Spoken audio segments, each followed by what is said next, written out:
Now, the current state of affairs at the Greenfield Centre falls within the remit of the recent Howard League for Penal Reform's review of Jersey's youth justice system. The Howard League's report points out that the history of Greenfields is only relevant to our inquiry insofar as it impacts upon present and future practice.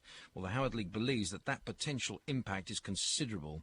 Now, a great many people have mentioned the Grand Prix system, but what was it? This morning, we'll be examining that system and the regime at Greenfields as seen by Simon Bellwood, the one-time centre manager at Greenfields. But first, what was that Greenfields Grand Prix?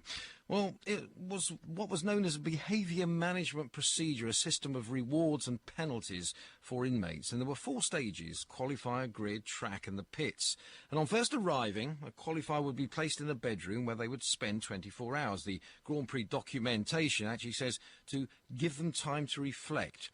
This first 24 hours, the system says, will involve lots of staff interaction, and depending on an inmate's attitude and behaviour, they would eat with other residents in the dining room.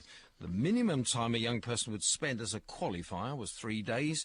3 days of continuous good behaviour were required before an inmate could move to the next stage, the grid, where they gain privileges and benefits such as a TV or stereo in their bedroom.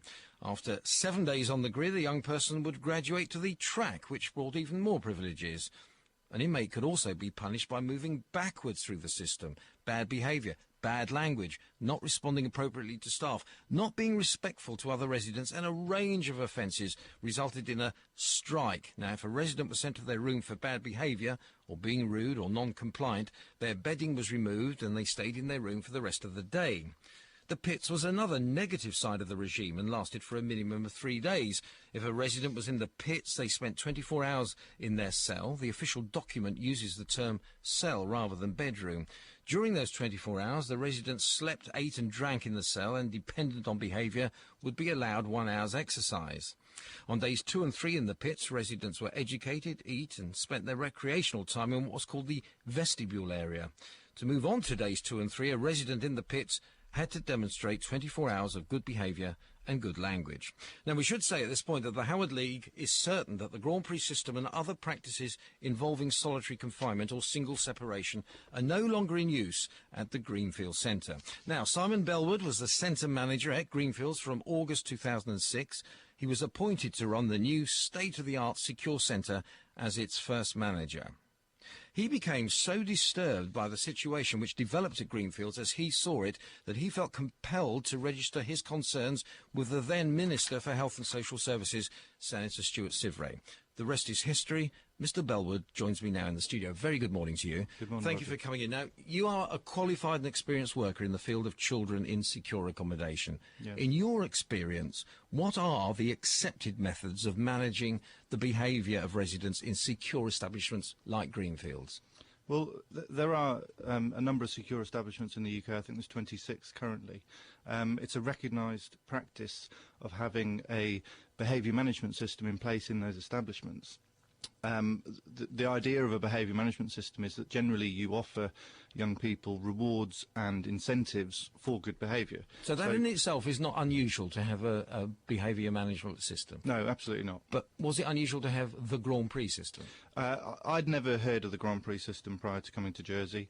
I've since learnt it was a regime that was run in adult prisons, albeit some years ago. I don't know whether any adult prisons in the UK currently run it, but certainly not in any of the secure children's homes in the UK, without question. And I think the fundamental difference between the principles and the ethos of the Grand Prix system in comparison to what is generally accepted in the UK system is that the Grand Prix system had a predetermined length of time for solitary confinement. In other words, if you were pushed back, as you were saying, through the strike process, then you would go to solitary confinement, and that would be for a minimum of 3 days, albeit with some time out of your room. Now, earlier, I think it was Friday, Senator Pershard painted a picture of perhaps, let's say, a 17 or 18-year-old youth, physically strong, perhaps with violent tendencies. You know, if they kick off, how should they be handled? What are the alternatives to separating them until they calm down and are no longer a threat either to themselves or anyone else? Well, as I said, the idea of a behaviour management system is to incentivise and encourage young people to behave in a manner that we would consider to be acceptable. The there are other policies and procedures in place to manage aggressive and violent behaviour. And whilst the behaviour management system might prevent them doing that, ultimately there is, well, in Jersey at least, there is a system that's called therapeutic crisis intervention, which is a system of being able to physically restrain young people should the need arise. And those two systems should work together. But ultimately, the behaviour management system isn't there to punish their behaviour, and it isn't there to manage their aggressive behaviour either. That is a completely different policy.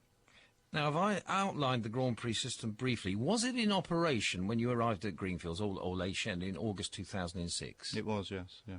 When Greenfields opened on October the 8th, you were in charge. What regime did you put in place? I brought a system that was used in the UK. I was managing a secure children's home in the UK in Essex in the UK for 2.5 years prior to coming to Jersey, and the system that we were using there, which had been developed from another secure children's home, along with psychiatric psychological input. And it had been tried and tested for, I think it was about 2 years in my previous unit. It had been part of an inspection process by Ofsted, 3 inspections. So it wasn't my system as such. It was a system that I'd brought with me from the UK, a recognised system that was slightly adapted to suit Jersey, to suit Greenfields. And the previous system, the Grand Prix system, that was stopped at that point. In your view, how were your ideas and practices that you put into place received and regarded by your superiors? By my superiors, I was highly criticised for removing the Grand Prix system. I was highly criticised for the system that I'd introduced. I was criticised for, to use a quote, I have a problem with punishment. Was the introduction of new practices and methods a part of your role as centre manager at Greenfields, or was it something you felt you needed to be done? No, it's certainly part of my role, but I think it goes beyond that, which I'll kind of come to in a minute.